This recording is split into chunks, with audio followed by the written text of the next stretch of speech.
So this is section 3.3 on linear maps. They're also called linear operators. And we're going to investigate when they're continuous.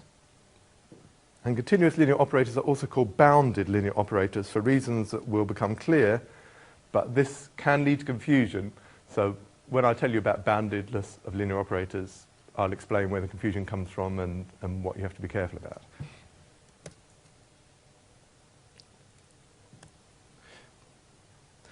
So I'm going to assume you know what linear maps are.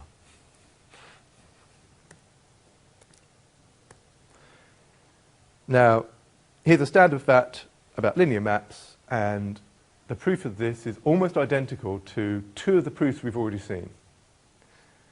This is very like the proof of equivalence of norms being the same as uniform equivalence of norms and so on, and having some constant.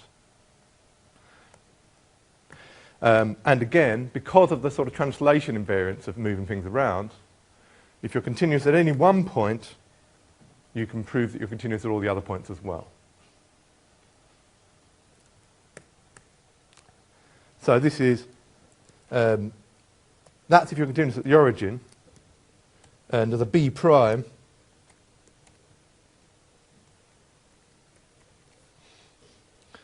T is continuous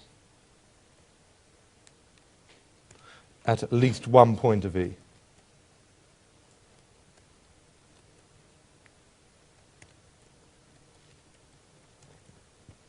So if your linear map is continuous at least one point, then it's continuous, which makes it continuous at 0. If you're continuous at 0, you're continuous, and you're continuous at least one point. So picking out the special point at 0 isn't actually particularly important here. There's lots of different ways to prove it. I'm going to leave that as an exercise because it's so similar to the equivalence of norms thing that we did earlier.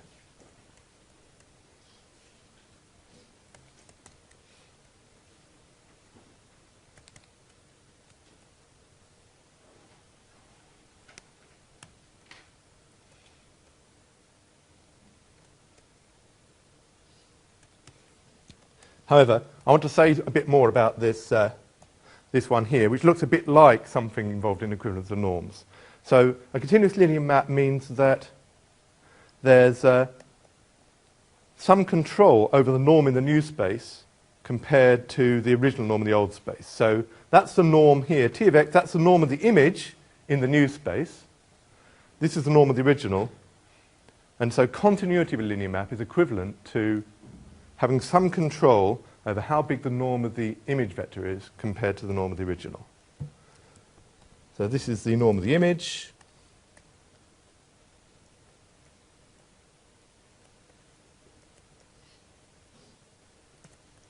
And this is the norm of the original.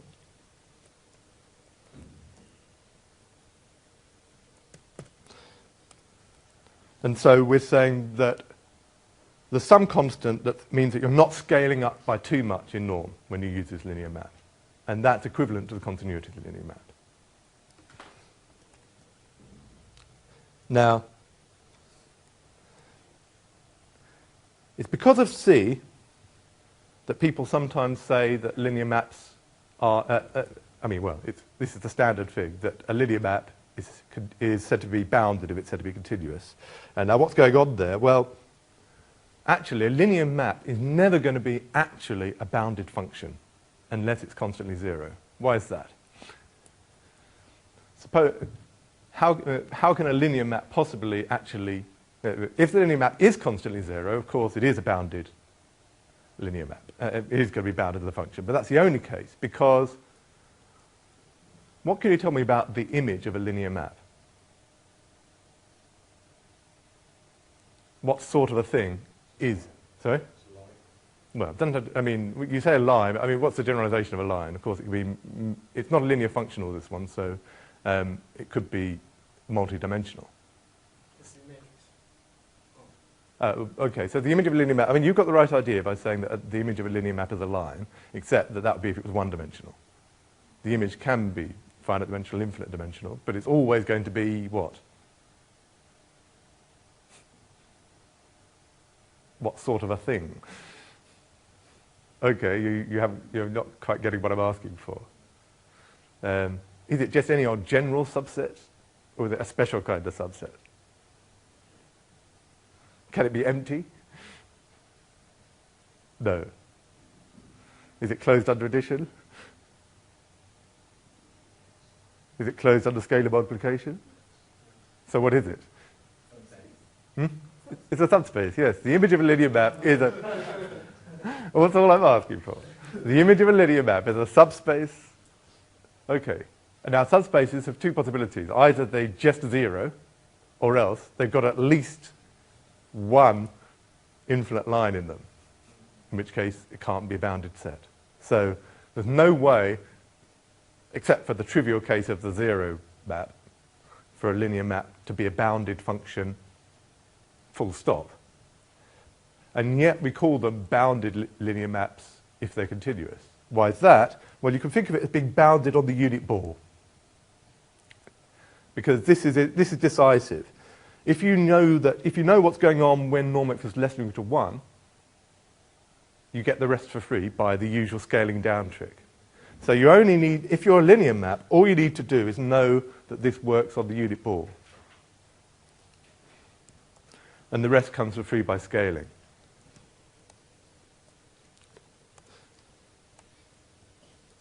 So notice we also have C prime is there exists a C greater or equal to naught such that for all x in the ball, the unit ball, be E of naught 1, closed or open, I don't care. I'll make it closed just to make it easier. Closed ball has naught 1. We have norm TXF. And now you're allowed to say just less than or equal to C. This is a slight variant. Okay? This is the one which says that T should be bounded on the closed unit ball. And this is equivalent to the other C. So if you think about scaling down. If you know this one, and then you take some x with, you take any odd x, then, well, if it's 0, it's 0. If it's not 0, you scale by its own norm, and that brings in the factor norm x. Is that reasonably clear to people, or do you want more details on that? You can check the details.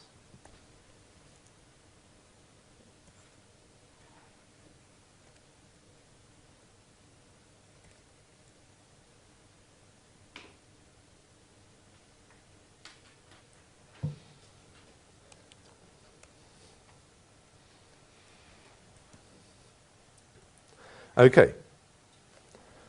And so that's why you talk about bounded linear maps or bounded linear operators as being the same as continuous. If you work in topological vector spaces, things can be a bit different. Norm spaces are friendlier, though, so there's no problem. There's a more general notion in that if you're working with topological vector spaces that aren't norm spaces. But we won't go into that. So, as we've said, this is very important wording,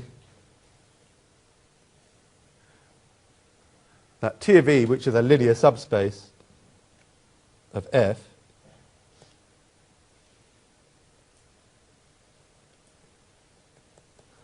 is very unlikely to be bounded. So the most you can hope for is that you're bounded on a bounded set, like bounded on the unit ball. So here's another way of talking about bounded linear maps. They are the ones, and this is the one that works in topological vector spaces. A bounded linear map is one which takes bounded sets to bounded sets. If you start with a bounded set in E, the image should be a bounded set in F. So that's, again, equivalent to what we've said. So yet another variant. Let me note that. Bounded linear maps map bounded sets to bounded sets.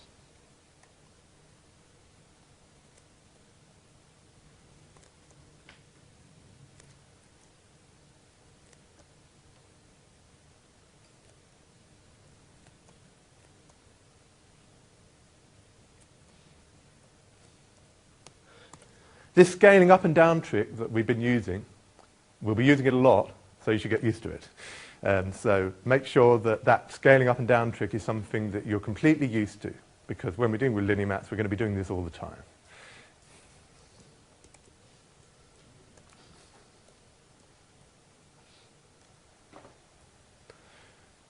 So a linear map between norm spaces is bounded if and only if it's continuous, which is what we're now shown. Now, what I want to look at is when you've got lots of linear maps. I'm going to look at the set of all linear maps between two vector spaces, and I'm going to look at the set of bounded ones. So I'm going to use a curly L, which when I write it will look slightly different. It doesn't look very good. That looks like a D. I'll just try that again. Let's have another go at a curly L.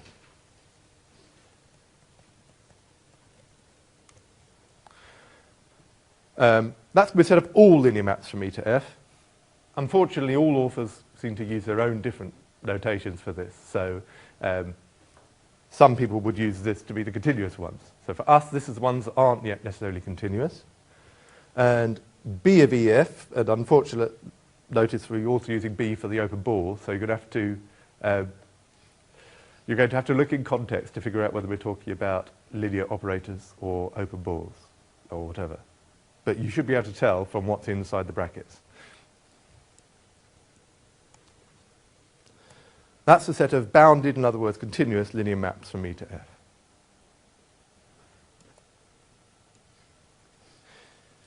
Now, if you're going from the space to itself, then we don't normally bother writing the space twice. So linear maps from the space to itself, I just write E once. And continuous linear maps from E to itself, I just write the set once. So this is very common notation, B of E, all bounded linear operators on E, or from E to itself, or you sometimes call them linear endomorphisms. So this is bounded linear operators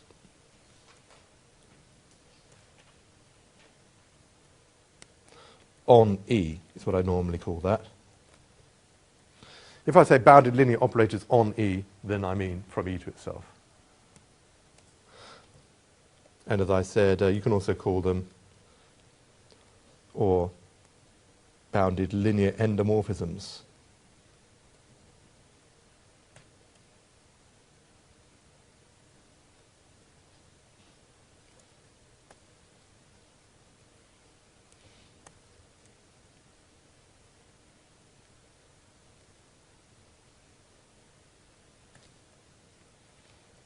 Of E. Endo means it maps from the space to itself.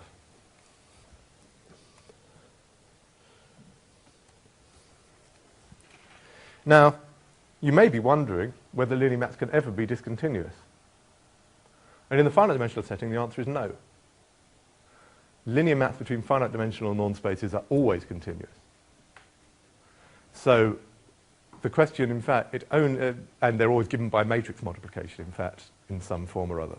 So a matrix multiplication is an easy thing to check is continuous. So and we know that all norms on finite dimensional spaces are equivalent.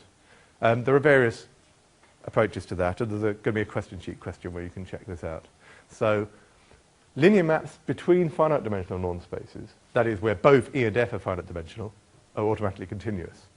As a result of that, in fact, the space you're going into can be infinite dimensional if you want. Every linear map from a finite dimensional norm space into any norm space is always continuous because the image is going to be finite dimensional, in fact, because a linear map can't increase dimension. The image of a linear map has dimension at most as big as the dimension of the original. So the only question arises is if the domain, the place you're mapping from, is infinite dimensional. And the space you're mapping to, then you don't know, okay? But there are, in fact, discontinuous linear functionals. And that means that you can actually get discontinuous linear maps from norm spaces even into the one-dimensional space. So making the codomain finite dimensional isn't enough. Now, one warning about this, if you're trying to do this on a Banach space, it's you will never meet an explicitly defined discontinuous linear map from a Banach space. You need the axiom of choice to prove they exist, or something similar. On the other hand, it's quite easy to give examples of discontinuous linear maps from norm spaces to places. The way these things work is you have to come up with a Hamel basis. So if you, say, work with the polynomials, where we know a nice Hamel basis, it's quite easy to give examples of discontinuous linear maps with respect to whatever norm you choose to put on. So there are quite a lot of discontinuous linear maps around, and if you use Hamel bases and the existence of those from Zorn's lemma, then every infinite dimensional Banach space has got discontinuous linear functionals. And that's an exercise on one of the question sheets. So that means that there is something to check, but as I've said, in any natural setting you're working in, if you're working in a Banach space and someone gives you a linear map defined on it, and it's defined everywhere, because people do also work with densely defined linear maps, and that's a completely different story. But if you're given a linear map that's defined on the whole of your Banach space, and it's explicitly defined, it's not sort of an existence thing, you will almost always, you will never come across one of those that isn't continuous. Different story if you're defining your linear map on a norm space, where other things can happen.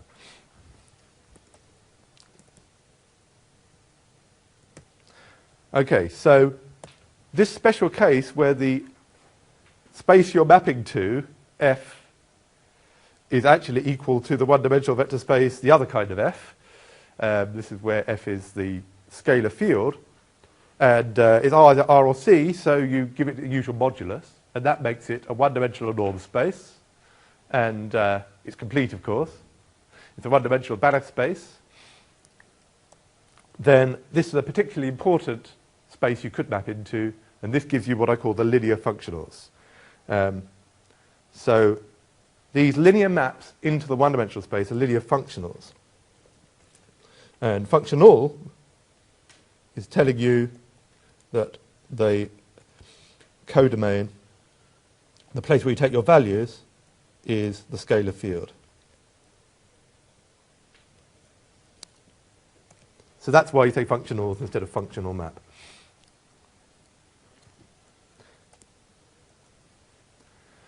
So we've got all linear maps, call it the algebraic dual space, which is not normally very interesting, but we will come back to it occasionally. I'll call that E cross. Everybody uses different notations for these again. Well, okay, there are some commonly used ones. And what do we call the continuous linear functionals? Or the bounded linear functionals, remember, that's the same. Bounded linear functionals or continuous linear functionals, that's E star. That's the continuous linear maps from E into the one-dimensional scalar field.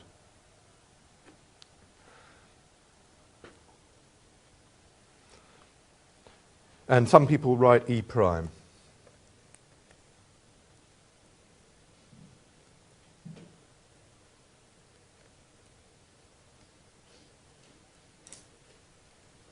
E prime instead of E star.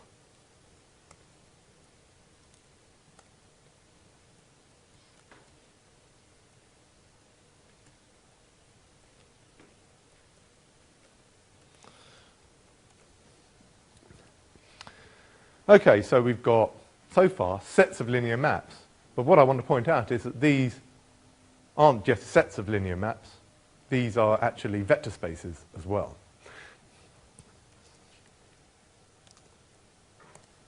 So what do you do? Well, if you want to add two linear maps, going into the same space, of course, you just have to add all the values. So let's have a look at this. So given S and T in, say, curly L from E to F, and some scalar alpha in F, then S plus T of x is equal to S of x plus T of x. That's for x in E. And alpha S of x is, of course, alpha times S of x for x in E. Now, let me, that's not a dot product. This is just ordinary multiplication. Oh, I can't use that dot, can I? Let's get rid of that dot. This is just the scalar multiplication, but I just want to make it clear that we're doing something. Here we're defining the function, we're defining the map alpha s. We already knew what s of x was, and then you multiply by alpha. And it's easy to see that those are still linear maps. So this shows how to make the linear maps into a vector space world. You've got 8 axioms to check, but it's not very hard. So clearly S plus T and alpha S are in L of E of F.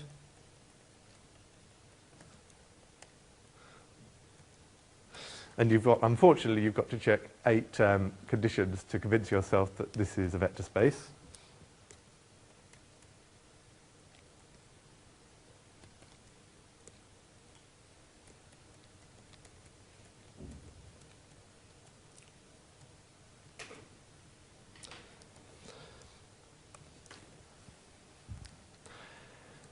So that's a good start. So I said easy check, it's always long to check all 8 rules. What is the 0 element of this vector space?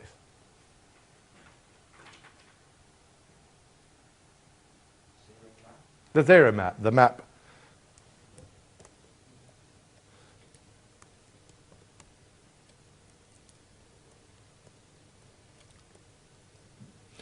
So note that the 0 element is a 0 linear map.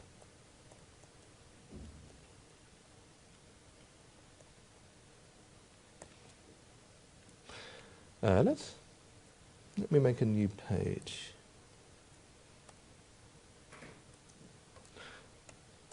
Let's I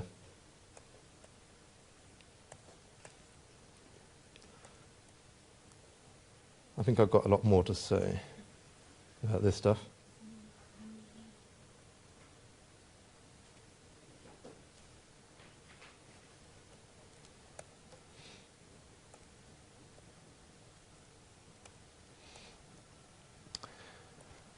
There's a lot of other stuff to think about here. Let's think what sort of things are still to think about. We've got linear maps between E and F. I've got continuous linear maps from E to F. I've got linear maps taking values in the one-dimensional space, and I've got continuous linear maps taking the one-dimensional space. And I'm claiming they're all vector spaces. So what have we already got for free now, and what have we still got to do? Assuming we believe this stuff. So I'll leave it as an exercise to check the details.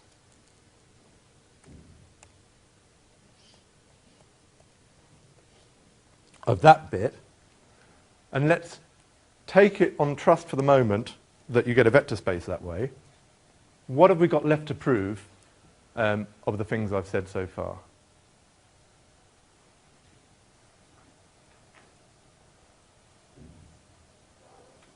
What about the algebraic dual, for example? What's that? What did I call the algebraic dual?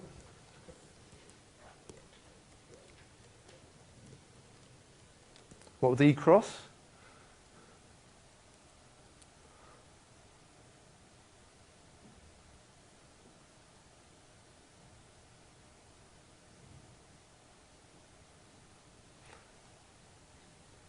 Who can remind me what I just told you E cross was?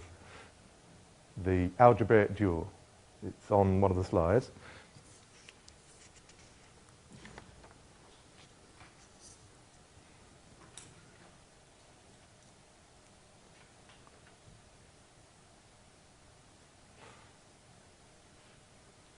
No one going to tell me?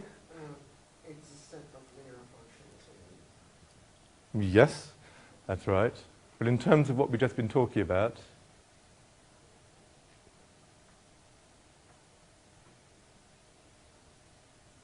so it's a set of all linear functionals at E, so it's what, in terms of notation we're using?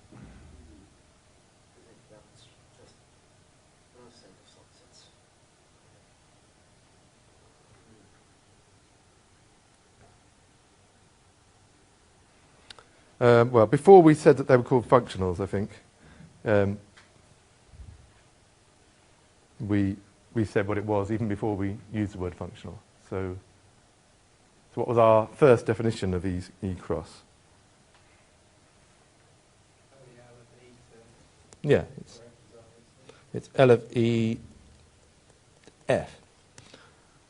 So have we got anything we need to check here? Is that a vector space? Have we already done that?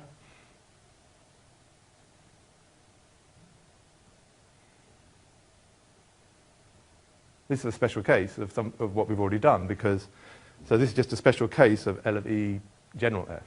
So this is a vector space, so that's a special case.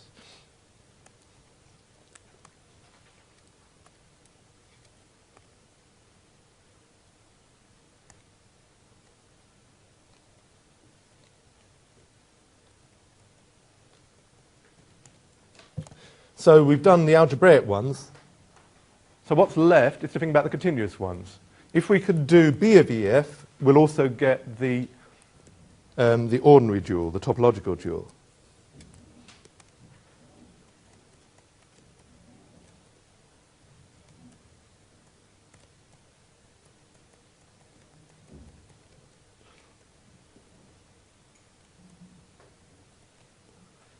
We will also get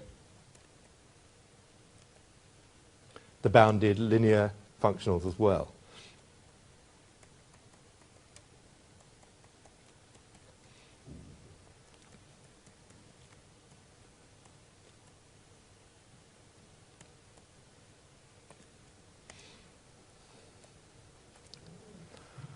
Now, given that we don't want to check 8 different rules for B of EF, and given that we know curly L of EF is a vector space, what do you think would be the most sensible thing to do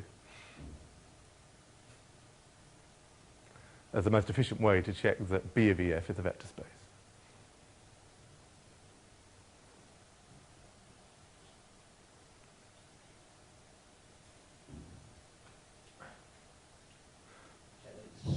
Yeah, that's what we want. We just want to check. So we just need to check that the bounded linear maps, bounded linear maps into the space F is a linear subspace of all linear maps from E into F. So in other words, using the same operations,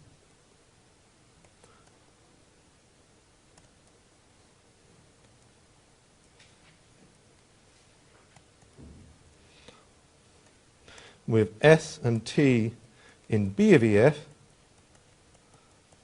and alpha a real in the scalars,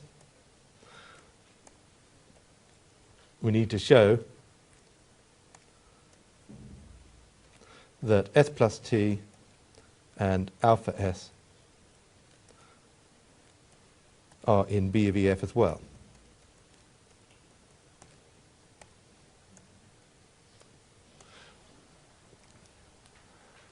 And we'll do this just with the constant things.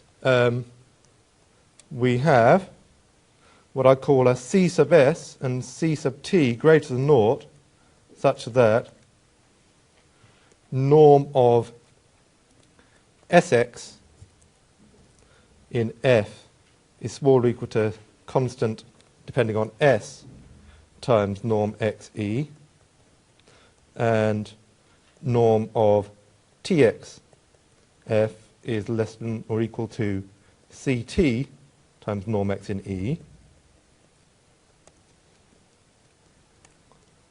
for all x in E.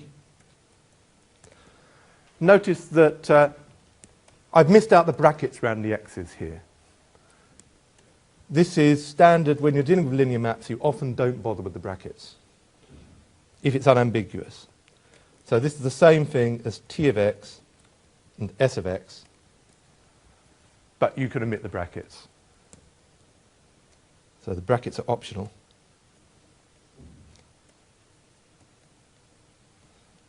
When it's unambiguous. But we will need brackets in a moment.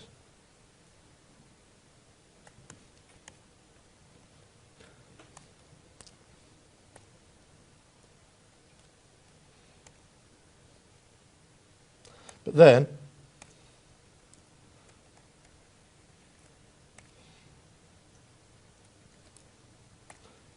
let's have a look at norm of s plus t x. Maybe the brackets unambiguous. Maybe you could leave the brackets out again. But perhaps it's clearer this way. That's equal to norm of sx plus tx,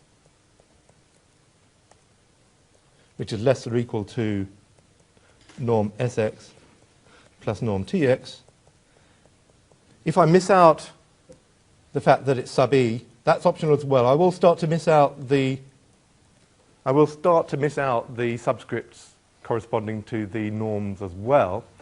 It's traditional to just say norm, norm, norm everywhere, as long as you know which space you're in.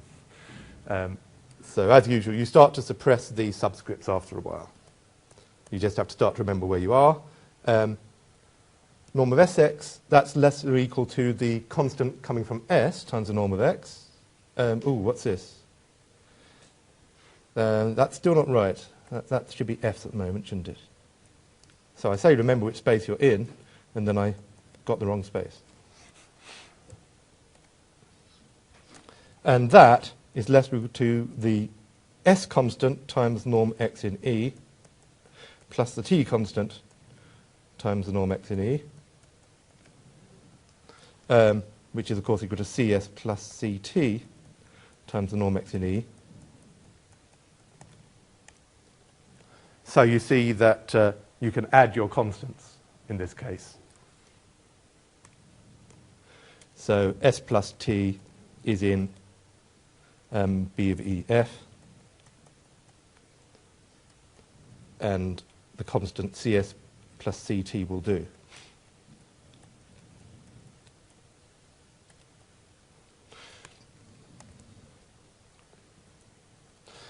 And then similarly, if you want to look at alpha S, this is even easier.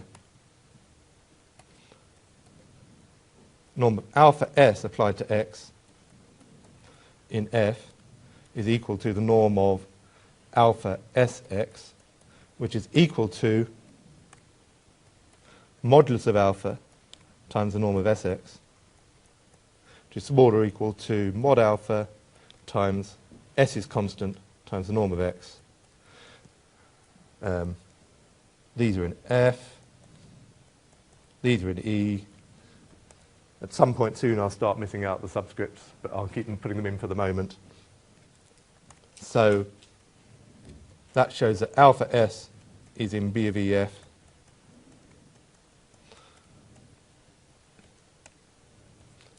and the constant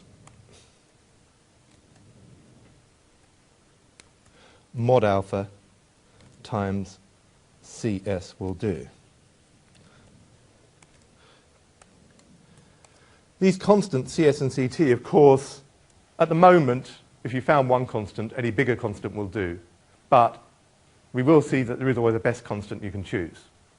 And that best constant you can choose will be what we call the operator norm of the operator. And then what we've been proving here will be telling you something like that the operator norm of an operator is a norm. Operator norm is going to be a norm. So that's going to be coming up next time. Okay, we better stop there.